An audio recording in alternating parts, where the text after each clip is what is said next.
అందరికీ నమస్కారం. నా పేరు అర్చన. ఈరోజు కథ నా గుండె చప్పుడు నువ్వే పార్ట్ 150.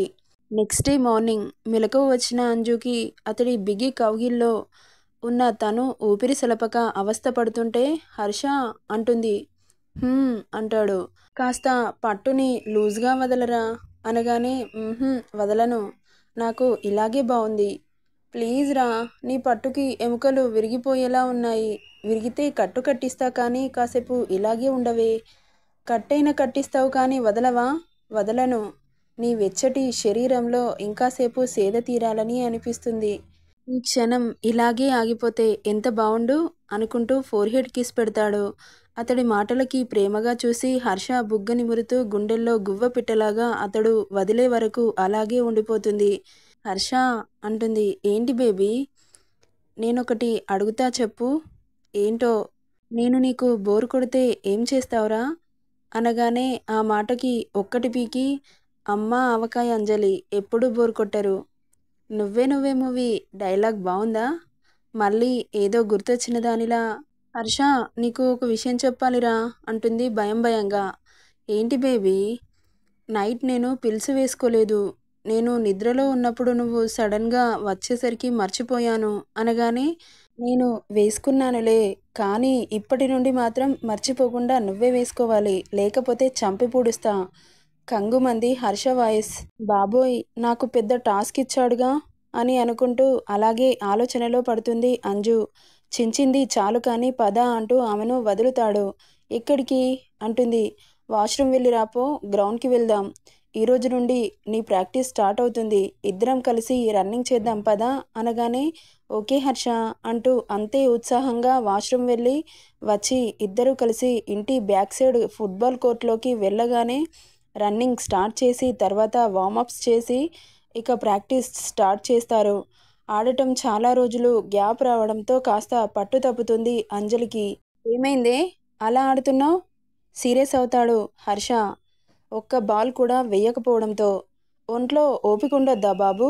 స్ట్రా వేసి పీల్చినట్లు మొత్తం పీల్చేశావు రాత్రి, ఇప్పుడు ఆడు అంటే ఎక్కడి నుండి ఆడతాను అనగానే హహహహ అని నవ్వి, సరే పద, డైలీ చేస్తుంటే ఆడుతుంటే అలవాటైపోతుంది నీకే అనగానే షాకింగ్గా చూసి గేమ్ని కంటిన్యూ చేస్తారు. లాస్ట్గా ఒక గోల్ వేస్తుంది అంజు.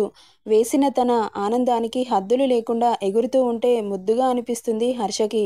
వెంటనే వెనక నుండి చుట్టేసుకుంటాడు బాబు.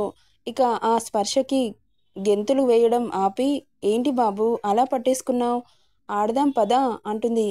కాసేపు ఉండవే, ఇలా బాగుంది అంటూ ఆమె మెడవంపులో పెదవులు నిలుపుతాడు. నీకు బాగానే ఉంటుంది బాబు, నాకు మాత్రం లోపల ఏదేదో అవుతుంది అనగానే, ఏమవుతుందే అంటాడు టీజింగ్ వాయిస్తో. ఏమో నాకేం తెలుసు అంటుంది అమాయకంగా. అబ్బా, అలా అమాయకంగా మాట్లాడితే ఎంత ముద్దొస్తావో తెలుసా అనగానే చిన్నగా నవ్వుతుంది అంజు. అంతలో సింధూజ పిలవడంతో, అదిగో అత్తయ్య గారు పిలుస్తున్నారు, కాలేజ్కి టైం అవుతుంది హర్ష, మనం కాలేజ్కి వెళ్ళక చాలా రోజులవుతుంది, పదా వెళ్దాం, సెమిస్టర్స్ కూడా దగ్గరికి వస్తున్నాయి అనగానే, నీకు ఏ సబ్జెక్టు అర్థం కాలేదో చెప్పు బేబీ, నేను ఎక్స్ప్లెయిన్ చేస్తాను అంటాడు.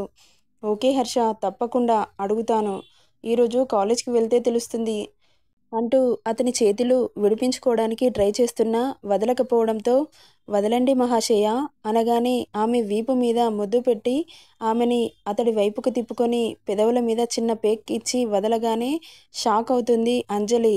ముద్దు పెట్టకుండా టచ్ చేశాడు, గ్రేట్ అని అనుకుంటూ టవల్తో ఒంటికి పట్టిన చెమటలని తుడుచుకుంటూ లోపలికి వెళ్తారు ఇద్దరు. వెళ్ళగానే ఫ్రెష్ అయ్యి వచ్చి బ్రేక్ఫాస్ట్కి కూర్చుంటారు. అన్ని healthy drinks, boiled egg, protein food మాత్రమే ఉంటుంది డైనింగ్ టేబుల్పై. వాటిని చూసిన అంజలి షాక్ అవుతుంది. అత్తయ్య, ఏంటి ఇవన్నీ? మార్నింగ్ దోశ ఇడ్లీ లాంటివి కాకుండా పొద్దున్నే ఇవెందుకు అనగానే, తినడానికి తాగడానికి అన్న వాయిస్ వినిపించగానే తల తిప్పి చూస్తుంది. మార్నింగ్ ఈ డ్రింక్స్ ఎందుకు?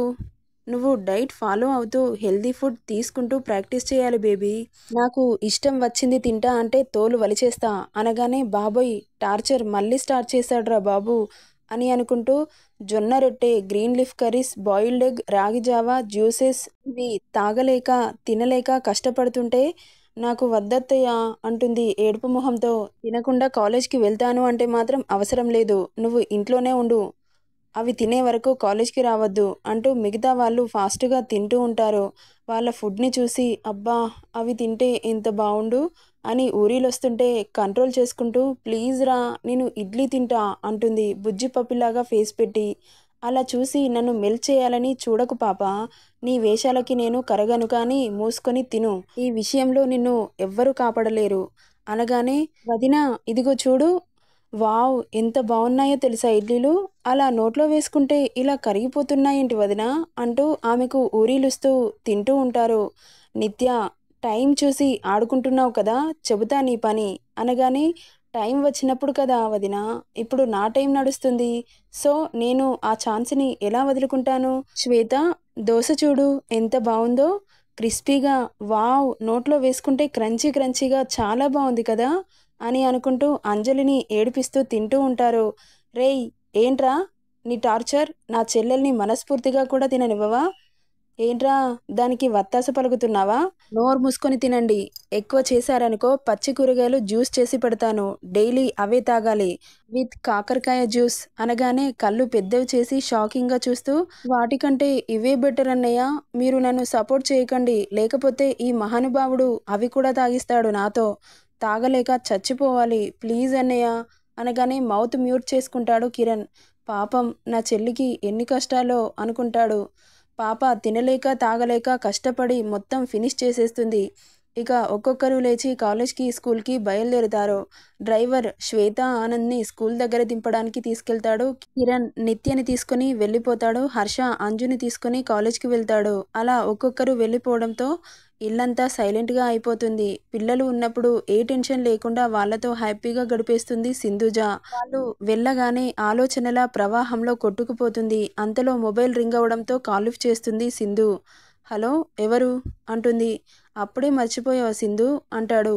మిమ్మల్ని కాల్ చేయకూడదు అని చెప్పాను కదా, మళ్ళీ ఎందుకు కాల్ చేస్తున్నారు, నన్ను క్షమించు సింధు, నీ కొడుకుని ఒప్పించి నా దగ్గరికి వచ్చేయి, ఒంటరిగా నువ్వు లేకుండా బ్రతకడం నా వల్ల కాదు అంటాడు. మీ సెకండ్ భార్య ఉంది కదా, ఆమెతో ఉండండి, ఇన్ని రోజులు ఎలా ఉన్నారు, దాని టాపిక్ ఎత్తకు సింధు, దాన్ని చేసుకున్నా నిన్ను ఏనాడు తక్కువ చూడలేదు, నేను దాని దగ్గరికి సంవత్సరానికోసారి మాత్రమే వెళ్ళేవాడిని, కానీ నీతో మాత్రం ఇప్పటికీ ఉండేవాడిని, ఇలా చెప్పి నాకు దగ్గరవ్వాలని చూడకండి, హర్షకి తెలిసిందంటే మిమ్మల్ని ఇండియాలో లేకుండా చేస్తాడు, ప్లీజ్ నన్ను వదిలేయండి, ఎన్ని రోజులు ఇలా కృంగదీస్తారు, ఇంకెప్పుడు కాల్ చేయకండి, మీకు దండం పెడతాను అని కాల్ కట్ చేస్తుంది సింధుజ. ఈ మొబైల్ రింగ్ అవ్వడంతో కాల్ లిఫ్ట్ చేస్తుంది. చెప్పు నాన్న. మామ్ ఈరోజు కాస్త ఆఫీస్లో వర్క్ ఎక్కువగా ఉంది, నువ్వు ఆఫీస్కి వెళ్ళవా, సరే నాన్న వెళ్తాను అంటూ ఫ్రెష్ అయ్యి ఆఫీస్కి బయలుదేరుతుంది సింధు. తల్లి ఒక్కతే ఒంటరిగా ఉండి ఏవేవో పిచ్చి ఆలోచనలు ఆమెను కుదురుగా ఉండనివ్వవు అని ఆఫీస్కి వెళ్ళమని చెబుతాడు హర్ష. కాలేజ్కి వెళ్ళిన నలుగురు చాలా రోజుల నుండి కాలేజ్కి రాకపోవడంతో క్లాసెస్ అన్నీ అటెండ్ అవుతారు. క్లాసెస్ సీరియస్గా జరుగుతుంటే సర్క్యులర్ నోటీస్ వస్తుంది.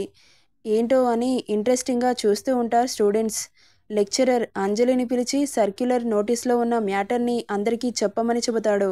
ఆ నోటీస్ చూసిన అంజలి హ్యాపీగా ఫీల్ అవుతూ, హాయ్ స్టూడెంట్స్, మీ అందరికీ ఒక good news, college management freshers పార్టీని కండక్ట్ చేస్తుంది, కల్చరల్ యాక్టివిటీస్లో ఇంట్రెస్ట్ ఉన్న వాళ్ళు నేమ్స్ ఇవ్వండి అని చెప్పగానే హూ అంటూ అరుస్తూ ఉంటారు. ఫ్రెషర్స్ పార్టీని మెయింటైన్ చేయమని అంజలికి నిత్యకి అప్పగిస్తాడు హర్ష.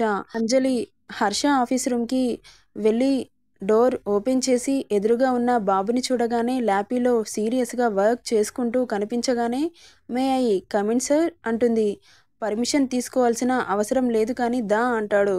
నవ్వుతూ లోపలికి వచ్చి ఏంటి హర్ష, ఫెస్ట్ సెలబ్రేషన్స్ బాధ్యతలు అన్నీ నాకెందుకు అప్పగించావు, నాకేం తెలుస్తుందని అనగానే నువ్వు చేయాల్సింది ఏం లేదు బేబీ, అన్నీ వాళ్ళే చూసుకుంటారు, కాకపోతే అవన్నీ సరిగ్గా చేస్తున్నారో లేదో జస్ట్ చూసుకోవడం అంతే, అందుకే నీకు తోడుగా నిత్య కూడా ఉంది కదా, ఉందనుకో, మరి ఎందుకు టెన్షన్, రిస్క్ అనిపిస్తే చెప్పు, వేరే వాళ్ళకి చెబుతాను అనగానే సర్లే చేస్తాను, నెక్స్ట్ ఇయర్ తమరు ఉండరు కదా, కాలేజ్లో జరిగేవి నేనే చూసుకోవాలి, ఇప్పటి నుండే అలవాటు చేసుకుంటా అంటుంది. వెరీ గుడ్ అంటూ ఆమెని ఒక చేత్తో పట్టుకొని ఒడిలో కూర్చోబెట్టుకొని ఇంకో చేత్తో ఏదో రాస్తూ ఉంటాడు.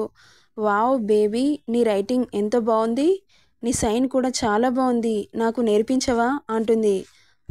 ఓకే అని ఆమె చేతికి పెన్ ఇచ్చి ఆమె చెయ్యి పట్టుకొని అతడి చేత్తో ఏవి అని స్టైల్గా తిప్పుతూ ఉంటాడు. అబ్బా ఎంత బాగుందో అని అంటుంది. నచ్చిందా? "హ్మ్, చాలా. Very talent person my hubby. హ్మ్. నా వైఫ్ ఆల్సో వెరీ టాలెంటెడ్" అంటూ బుగ్గ నిమురుతూ ఉంటాడు. అంతలో మొబైల్ రింగ్ అవుతూ ఉంటుంది. నెక్స్ట్ ఏం జరుగుతుందో నెక్స్ట్ పార్ట్‌లో చూద్దాం. ఈ స్టోరీ ఎలా ఉందో కామెంట్ చేయండి. నచ్చితే లైక్ చేయండి, షేర్ చేయండి, సబ్స్క్రైబ్ చేసుకోండి friends. Thank you for listening.